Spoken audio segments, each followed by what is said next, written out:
Good morning everyone, this is Don Mar TV. Ang topic po natin ngayon ay tungkol sa Anti-Terrorism Bill. Si Secretary Salvador Panelo, inexplain niya isa-isa yung mga bumabatikos sa gobyerno na mga ayaw sa Anti-Terrorism Bill. Kagaya nila VP Leni, Kiko Pangilinan, Karen Davila at marami pang iba. So pakinggan po natin ang video at mag-comment down below sa inyong opinion. Nilabas ng Rappler. Ang tanong ko nga, sabi ni VP Leni, terrorismo ba talaga ang tuon ng anti-terror bill? O gusto lang nitong bigyan ng kapangyarihan ng Estado para bansagang terorista kung sino man ang kanilang gusto? Tumali na naman ito, kaibigan. Ikaw naman, VP Leni. Talagang terorismo.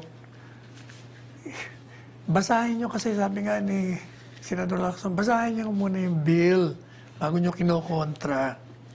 Yun namang office ng High Commissioner for Human Rights. Ang sinasabi naman the proposed 2020 Anti-Terrorism Act is slated to replace the already problematic Human Security Act, dilutes human rights safeguards, broadens the definition of terrorism, and expands the period of detention without warrant. The vague definitions in the Anti-Terrorism Act may violate the principle of legality. Nabasa kaya nito yung bill? Parang baliktad yata sinasabi nito. Bakit naman dinilute? Dinagdagan nga yung mga safeguards doon yung iba pa. Sabi naman ni Senador Ontiveros, valid at dapat pakinggan ang concerns ng publiko tungkol sa bill. Ay, tama ka doon. Valid naman talagang pakinggan natin. Pero, pakinggan natin kung tama yung concern mo. Baka naman, minimislead nyo lang yung tao. Ang hiling nila ay maayos na programa para sa kanilang kaligtasan. Yun nga ang layunin nito, yung kaligtasan. Ito naman si Senador Kiko, whole of government, di ba? Heal as one, di ba? Ganun ang gamot ba ang panukalang batas? Ito naman si Senador Kiko Senador Kiko, magbasa ka. Alam mo, abogado ka naman, Senador Kiko, dapat nalalaman mo kung ano talaga yung... Kasi itong si Senador Kiko, ito yung kumontra dun sa anti-terrorism bill, kasama si Ontiveros. Pero hindi na tayo nagtataka na itong dalawang ito, palaging pakontra ito. Ito naman si Tony Lavinia, si Joy Reyes, ano naman sinasabi nito? Moreover, time and again, democracy demands dissent. Totoo naman yun. Wala namang problema na kayo'y mag-dissent. Katunayan nga, sino bang pumipigil sa inyo? Araw-araw nga, magbasa. Sabi ko nga, magbasa kayo ng dyaryo, manood kayo ng telebisyon, makinig kayo sa radyo, sa social media, ay lahat na mapabasa nyo kung paano binabatikos ang pamahalaan, kung sino-sino mga cabinet officials, ang binibitay. Wala nga pumipigil Ang sinasabi lang ni Presidente, kailangan maging factual yung basis ninyo ng inyong mga kritisismo. Hindi yung you mislead people, you create anxiety and fear.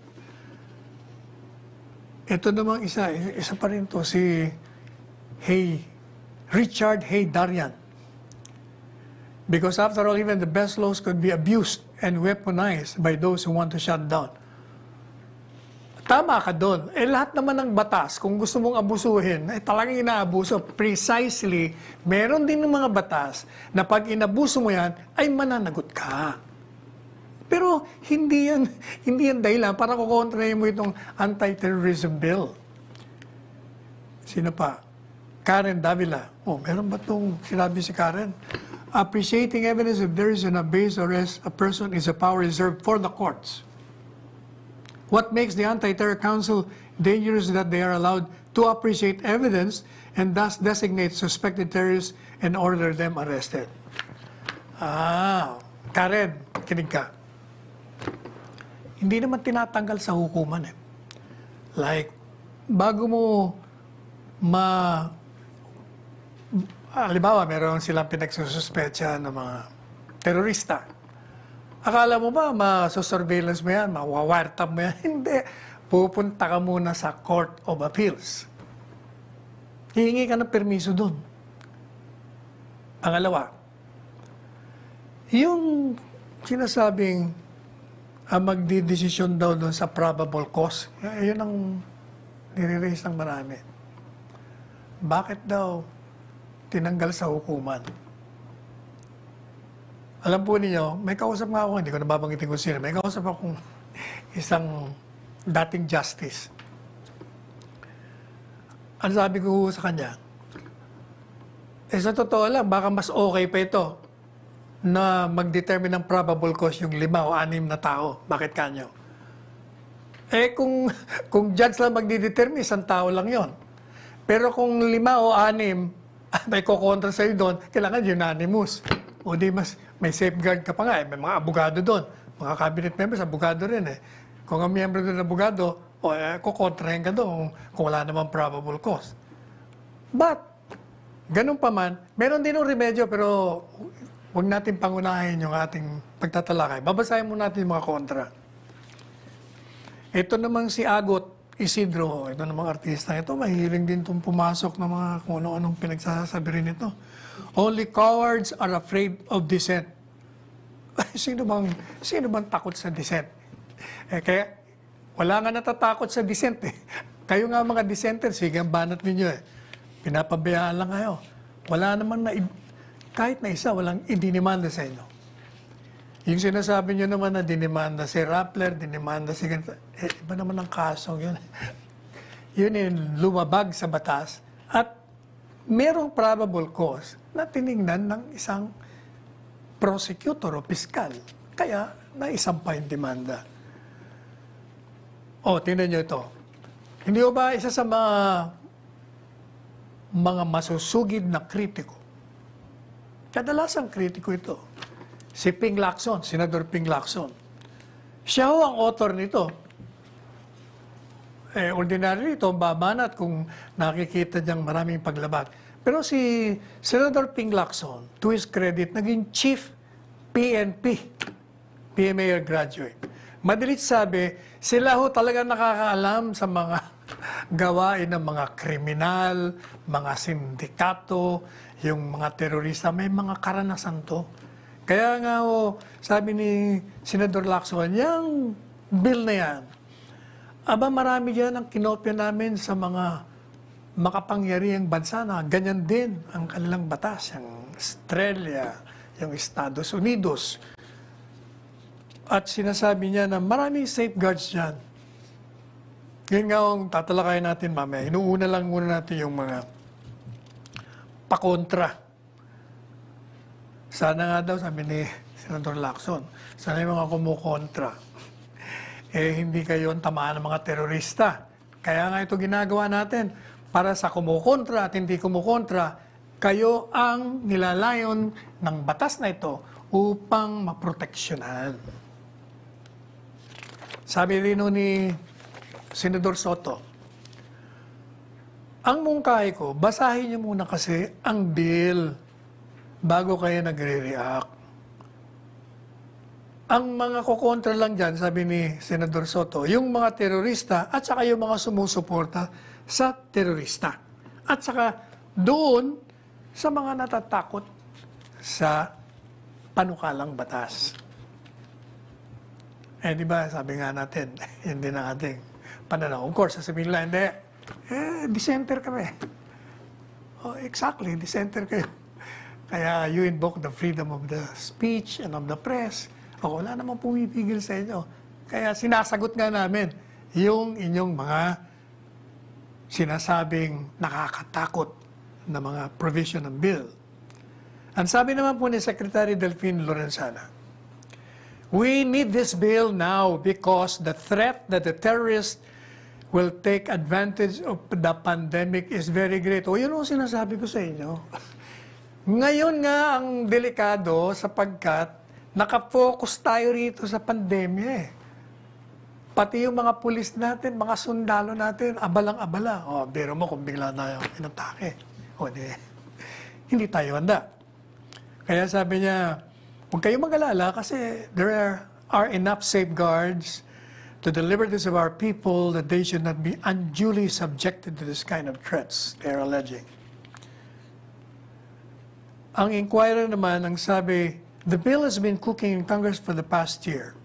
Oh, that reminds me. Merong mga dating author na umatras. Gaya ni Congressman Biason. Okay naman daw sa kanya, kaya lang gusto nila magkaroon ng pagkakataon na talakayin pa. Tanong ko naman ho sa inyo kasi, 3 taon na yan bakit naman ho kasi hindi nyo inisikaso nung pwede kayong magdebate ng gusto niyan? Ano yung naging problema? Sabi ho ni Secretary Anya naman, tapusin ko nga pala yung sa Inquirer. At least itong Inquirer, editorial siguro ito. Lorenzana pa rin. Lorenzana pa rin to. Akala ko, gulat ako, Inquirer, pabor. Ang sabi pa ni Secretary Lorenzana, ang kailangan natin ng panukalang batas na ito sapagkat talagang makatotohanan ang panganib na tinudulot ng terorismo. Kaya panahon na ipasa na ito sa Kongreso. Mamaya tatalakayin natin yung tungkol sa mga nagrarally. Sabi ho naman ni Secretary Anyo, ang intensyon o layunin ng Terrorism Bill of 2020 ay para pangalagaan ang ating soberentiya at ipatupad natin ang kapanatagan, ang kapayapaan, at ang kaligtasan ng ating taong bayan. At pag ito ay nakapasa, ang ating pamahalaan ay magkakaroon ng malaking kakayahan upang alamin kung sino yung mga mamamayan at mga grupo na nagpaplano, nagbabalak ng masama sa ating bayan. Kaya ang sabi naman nitong si RJ Nieto, Thinking Pinoy, hinahanap ko pa rin yung kung ano yung problematic provision sa anti-terror bill. Wala pa raw siyang makita. Mabuti pa ito. Meron pang isa, may nakikita po ba kayo na hindi namin nakikita sa kopya ninyo ng anti-terrorism? Ang sabi naman ni Sas Ragonda Sasot. Katulad na ikukulong ka kapag may sinabi kang di gusto ng gobyerno. O hindi, definitely hindi kayo kukulong. Ang dami nga nagsasabi kung ano-ano sa gobyerno, wala namang kinulong O di kaya nag-join ka ng protesta ng rally. Hindi ba may malaking rally nung isang araw? Kailan ba yung kahapon ba o nung isang araw? Di ba punong-puno doon sa University Avenue, sa Diliman? Wala namang hinuli doon. Ang kagandahan naman doon, yung nag-rally doon, they observe physical safe distancing. At may mga mask. Ganoon, okay lang yon. Hindi kagaya sa Amerika, talaga naman doon rioting. Kaya nasisira yung kausa, gaya ng sinabi natin. Okay lang yun na mag-rally kayo. Mamaya ho, magbe-break tayo ng konti at uumpisahan nating halukayin. Isa-isahin natin yung mga inilatag nilang mga sinasabing draconian o nakakatakot na mga provision para mabigyan po natin sila ng enlightened o kaliwanagan. Huwag po kayong alis. Babalik tayo. So ayun guys, nakita nyo na ang video. Ano ang inyong opinion sa anti-terrorism bill? Mag-comment down below. Don't forget to subscribe my channel, Donmar TV, and have a great day.